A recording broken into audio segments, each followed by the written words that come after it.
अकेले में रहती हैं, जब ज़रूरत पड़ती है। कोई कंपटीशन नहीं है। देखिए अगेन इस कैरेक्टर, और रुबीना क्यों नहीं सबके साथ में इतना घुलती मिलती हुई नजर आती है? अगर उनकी वो अगर हम बात उनका करें तो वो उनका अपने सिर्फ एक स्कूटर पे बैठी हुई नजर आती हैं।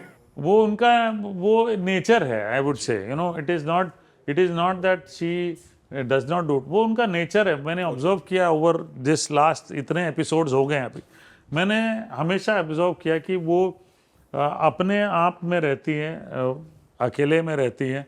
जब ज़रूरत पड़ती है तो परफॉर्म करती हैं, जब ज़रूरत नहीं है तो वो अकेले चुपचाप बैठी रहती हैं।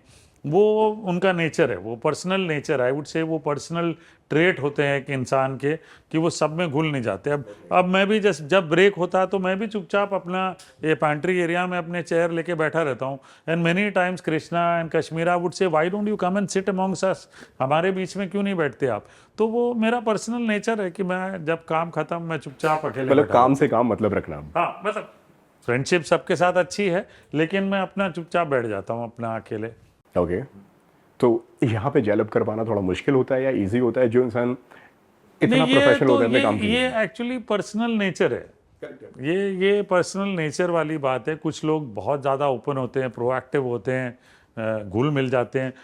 कुछ ऐसा भी होता है कि कुछ लोगों ने 15 साल से साथ में किया है, तो इसलिए शायद वो एक दूसरे को जानते हैं। अब मेरा शायद ये दूसरा साल है इनके साथ, सारे कंटेस्टेंट के साथ।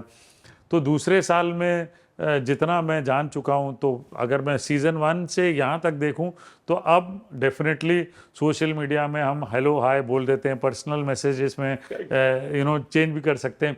अब जैसे मज़े वाली बात है, देखिए मैं और राहुल, हम दोनों, राहुल जी अपने फैमिली सेलिब्रेशन के लिए देहरादून जा रहे थे, वहाँ मसूरी, और मैं अपने काम से हरिद्वार जा रहा था, कुछ मेरा काम था वहाँ पे फूड फैक्ट्री में।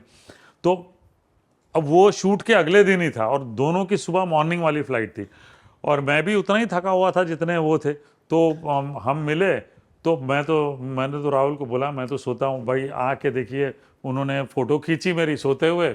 बोले ये आदमी को देखो, ये आदमी हमसे काम कराता है, अगले दिन कैसे फ्लाइट में सो रहा देखिए।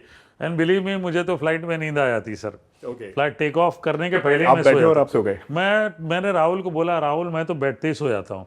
तो वो उसने कब आके फ़ोटो खींची और कब सोशल मीडिया में डाली मुझे पता ही नहीं है। अगले दिन मुझे पता चला जब मेरे फ्रेंड्स बोले, अरे राहुल भाई तेरी सोते हुए फ़ोटो डाले हैं, तूने देखी कि नहीं? तो ये अब इसका मतलब ये होता है कि अब आप इतने क्लोज हो गए हैं कि कोई आपकी इतनी लिबर्टी ले सकता है फ़ोटो खींचने की। तो ये इसका मतलब यही है कि अब आप जान चुके हैं, अब एक दूसरे को अच्छे से जानते हैं, एक दूसरे को रिस्पेक्ट करते हैं, तो ये लिबर्टी ले लेते हैं लोग। एक कंपटीशन देखने को मिल रहा है आपको यहाँ पे रुबीना और अंकिता के बीच में? नहीं, कोई कंपटीशन नहीं है। देखिए अगेन इस कैरेक्टर यहाँ पे ना बहुत इंटरेस्टिंगली जब छोड़ा जाता है सबको, तो सबके दिमाग में जो चीज़ निकलती है वो कैरेक्टर बन जाती है। ठीक है ना? तो एक चीज़ दिमाग में निकली कृष्णा के कि भाई ये वेस्टर्न भाऊजी, वो इंडियन भाऊजी, तो वो कैरेक्टर बन गया, वो शो का हिस्सा बन गया। अब वो कब किसके दिमाग में क्या निकलता है वो शो का हिस्सा बन जाता है। तो वो उसी तरह से बन गया है, और रुबीना और दोनों अपनी जगह अलग अलग हैं।